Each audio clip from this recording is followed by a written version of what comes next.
Halo para juragan, balik lagi di Juragan DevNet. Setelah sebelumnya kita pengenalan tentang Linux, bagaimana mengakses Linux, menginstal aplikasi di Linux. Sekarang kita akan coba untuk belajar bareng basic commands dari Linux untuk network engineer. Kira-kira commands apa sih yang sering banget digunakan oleh network engineer? Oke, untuk mendukung operation mereka atau melakukan network automation server di network automation server. Langsung aja. Oke, ini ada beberapa komen.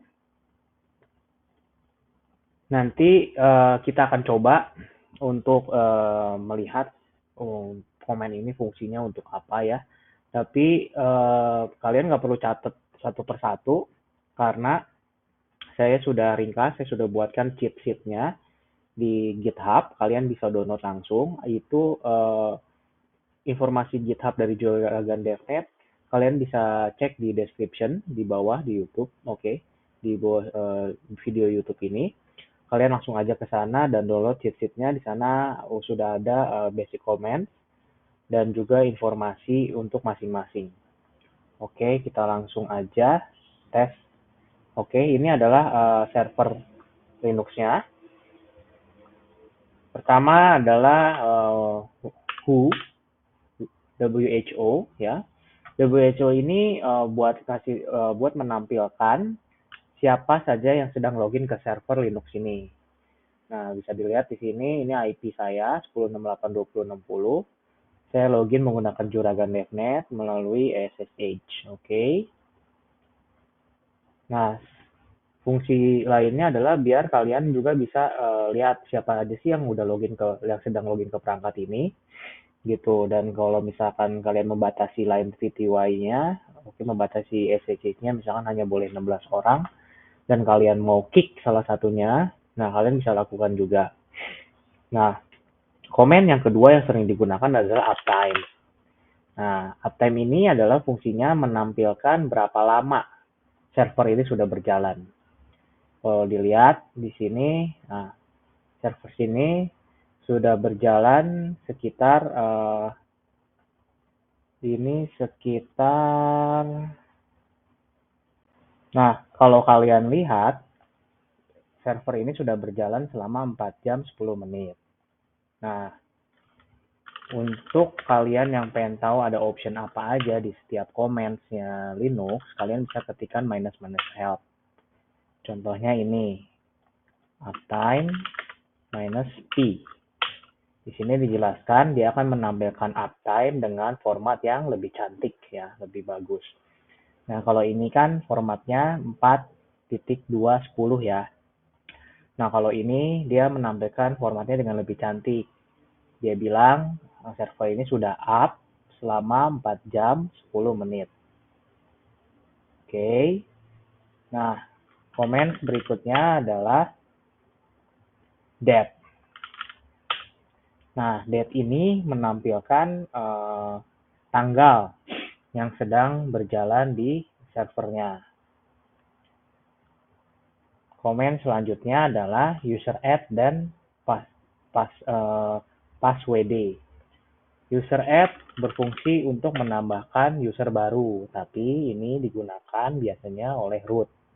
Karena hanya root lah yang memiliki privilege untuk biasanya membuat create user baru dengan password yang baru. Nah, kita coba ganti. Oke, kita coba ganti dari user Juragan DevNet, kita login menjadi root.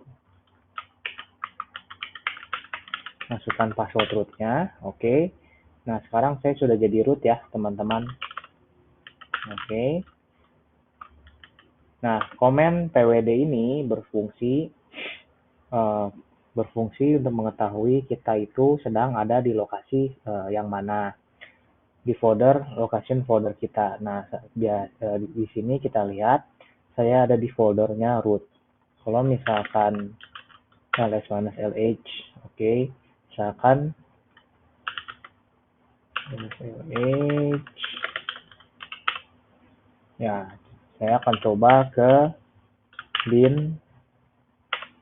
Nah, kalau kalian diketikkan di pwd, dia akan ngasih tahu bahwa posisi saya saat ini ada di folder atau directory bin. Oke ya teman-teman, kita balik lagi ke folder root. Oke, pwd saya ada di root. Nah, di sini saya akan coba create user baru. Misalkan namanya network 1. Oke, user network 1 dan passwordnya saya mau bikin Cisco 123. Sorry, passwordnya untuk network 1. Nah, ini masukin password barunya, saya masukin Cisco 123. Oh, nggak boleh, udah kita agak sulit. Cisco 1 SCO 123. Bentar, kita coba Cisco yang 123. Oke, saya bikin password 123. Ini keluar notifikasi bahwa passwordnya jelek ya, password yang buruk karena terlalu mudah Cisco 123. Saya kembali ke Juragan DevNet. Oke, saya ada di Juragan DevNet sekarang. Oke, nah sekarang saya coba untuk SSH ke Cisco. Sebenarnya bisa langsung ya teman-teman. Kalian bisa langsung kalau mau ke user lain. Misalkan su tadi kita bikin network 1 ya. Shu network 1, passwordnya Cisco 123. Nah, itu kalian kalau bisa dilihat. Nah, saya ada di network 1. @localhost Juragan DevNet. Atau yang bisa kalian lakukan, kalian juga bisa SSH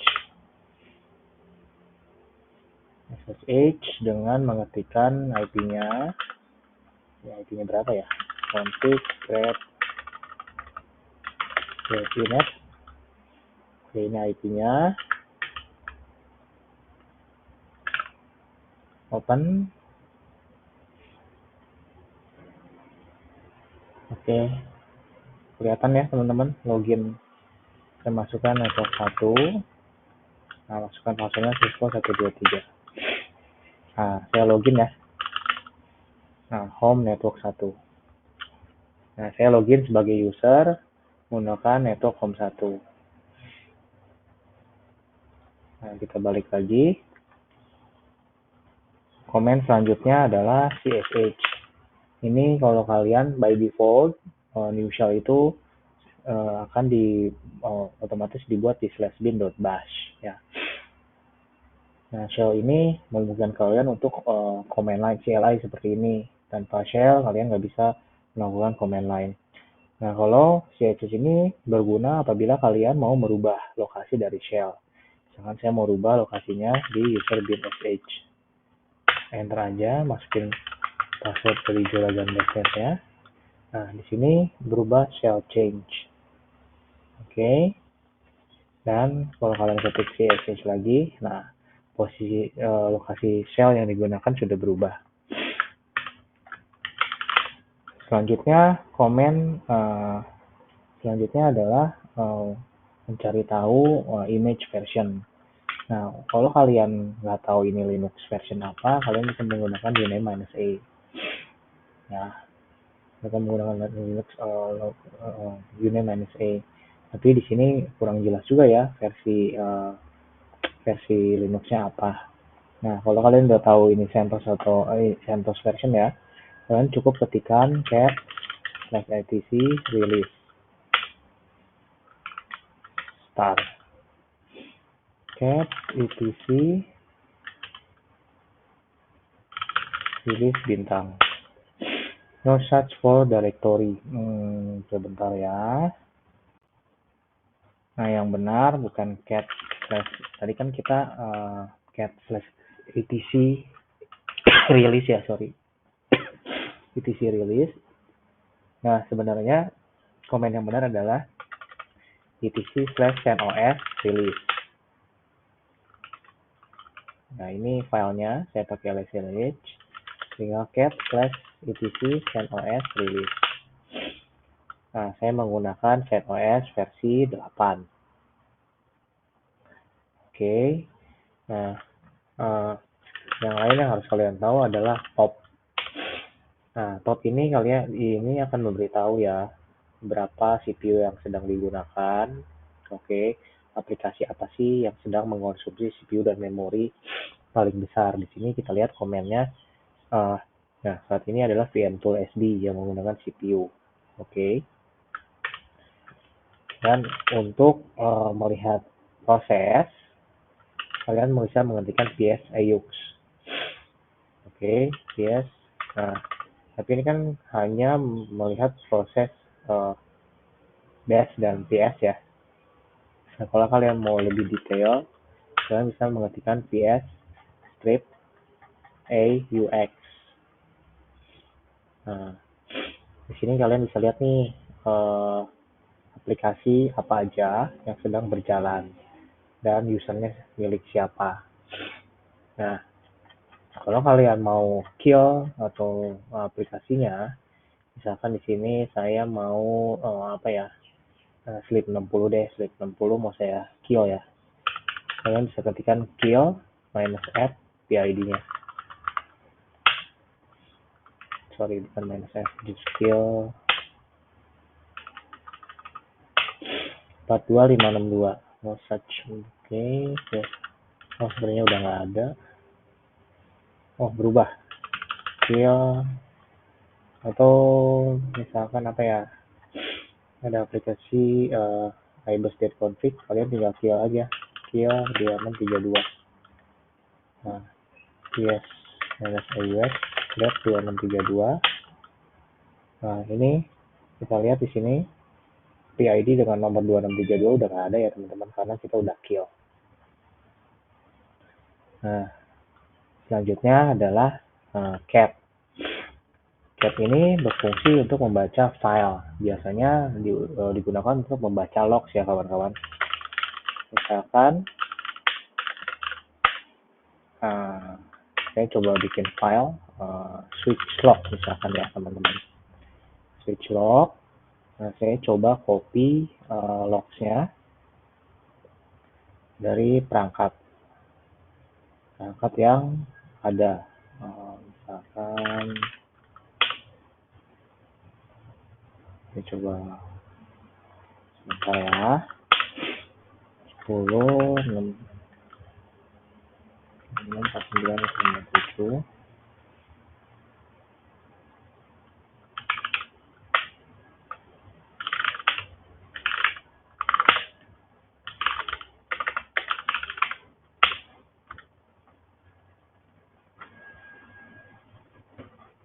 Nah, coba saya copy. Nah, saya misalkan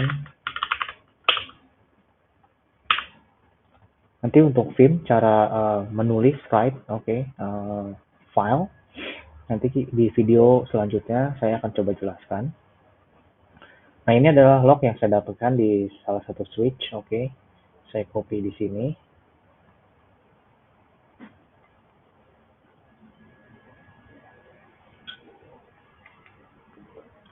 Oke, langsung di save aja. Nah, kita coba baca ya dengan cat switch log, langsung nama filenya. Nah, ini banyak ya teman-teman. Nah, kalau misalkan di production itu mungkin bisa sampai jutaan line ya. Dan kalian nggak mungkin dong baca dari atas kalau problemnya ada di terakhir-terakhir misalkan. Misalkan kejadiannya itu ada di tanggal November 8, tapi kalian search-nya mulai dari Oktober tanggal 24. Nah, sebenarnya cat ini punya ada fungsi lain, komen lain, yaitu kebalikan dari cat, yaitu tag switch log. Nah, dengan tag switch log, dia akan kebalik, dia akan baca dari bawah ke atas, bukan dari atas ke bawah. Jadi si cat itu membaca file, menampilkan file dari atas ke bawah, sedangkan si tag itu dari bawah menampilkan file, dari teksnya dari bawah ke atas. Misalkan kayak gini. Nah, dia menampilkan dari Oktober 29 ke Oktober 28. Nah, semakin ke sini itu semakin mundur. Ke Oktober 17. Nah, itu fungsi dari cat dan tag. Nah, untuk logs itu kan biasanya juga banyak ya. Mungkin bisa jutaan atau mungkin miliar lines ya, miliaran baris. Nah, untuk kalian yang nggak mau, kalau cat ini dia akan baca dari line pertama sampai line terakhir. Kalau ada 1 miliar line, dia akan baca semua baru berhenti gitu. Nah, ada fitur lain yang namanya more. More ini akan baca dia per page gitu. Jadi segini dulu kalau kalian pencet spasi. Nah, dia akan tampilkan beberapa baris lagi. Terus, nah ini memudahkan kalian buat melakukan analisis. Kalau kalian mau sedang melakukan troubleshooting atau melakukan analisis apa sih yang kurang atau apa yang harus di troubleshoot, apa sih masalahnya. Nah, ini more lebih fleksibel. Oke. Nah, dengan lines yang banyak seperti itu, kalian ingin mencari, misalkan kalian punya key-nya nih, salah satu key-nya untuk melakukan troubleshooting. Misalkan kalian mau troubleshoot, kalian mau troubleshoot interface yang ini nih, 10 gigabit Ethernet 10/24. Kalian nggak mungkin dong cari satu-satu sebanyak logs ini. Ini baru contoh aja ya di lab. Kalau di aplikasi di server production mungkin bisa jutaan line sih. Nah, untuk memfilter pattern itu kalian bisa menggunakan namanya grep 10 gigabit Ethernet. Nah, ini akan memunculkan semua yang berhubungan dengan 10 gigabit 1/024 yang kalian perlukan. Gitu. Selain itu juga, ya tapi di komen ini tuh ada kekurangan ya teman-teman, karena kalian menggunakan 2 komen. Yang pertama cat, yang kedua grep. Jadi kalian melakukan 2 proses. Kalian cat dulu, collect dulu text filenya, baru kalian melakukan filtering. Nah, ada untuk log yang sangat amat besar, efisiensi itu proses sangat amat dibutuhkan. Nah, sebenarnya kalian bisa langsung aja grep manage you, oke. Habis itu kalian cari deh mana tadi 10 gigabit. Nah, seperti ini ya. Grab manage you 10 gigabit switch log. Kalian enter aja. Nah, ini outputnya memang sama ya teman-teman. Tapi untuk skala logs yang sangat amat besar, ini akan lebih efisien karena dia langsung melakukan filtering dan menampilkannya. Oke, komen selanjutnya kita ada namanya last. Nah, last ini buat tahu siapa aja yang sudah login ke perangkat ini. Selain last, kita ada namanya fiturnya itu namanya find, teman-teman. Nah, ini akan mencari file yang ada di folder yang kita mau cari. Misalkan kayak gini teman-teman. Coba balik ya. Saya mau nyari switch log. Oke. Nah, yang kalian lakukan adalah, tapi kalian sudah tahu nih foldernya ada di mana. Yang kalian lakukan adalah find, ketikkan find dot nama foldernya desktop. Oke, habis itu kalian ketikkan name-nya. Habis itu kalian switch log. Nah, dia akan kasih tahu dot itu adalah posisi kalian saat ini ya. Berarti dot itu adalah ini. home/juragan.net. Nah, untuk menuju ke sana kalian cukup buka cd aja, cd folder kalau emang kalian, karena ini nggak bisa di cd ya, cd itu kan untuk open directory. Nah, kalian mau langsung baca filenya dari lokasi directory kalian saat ini, kalian langsung aja cat install file. No such file directory. Ini rada strange ya. cd desktop.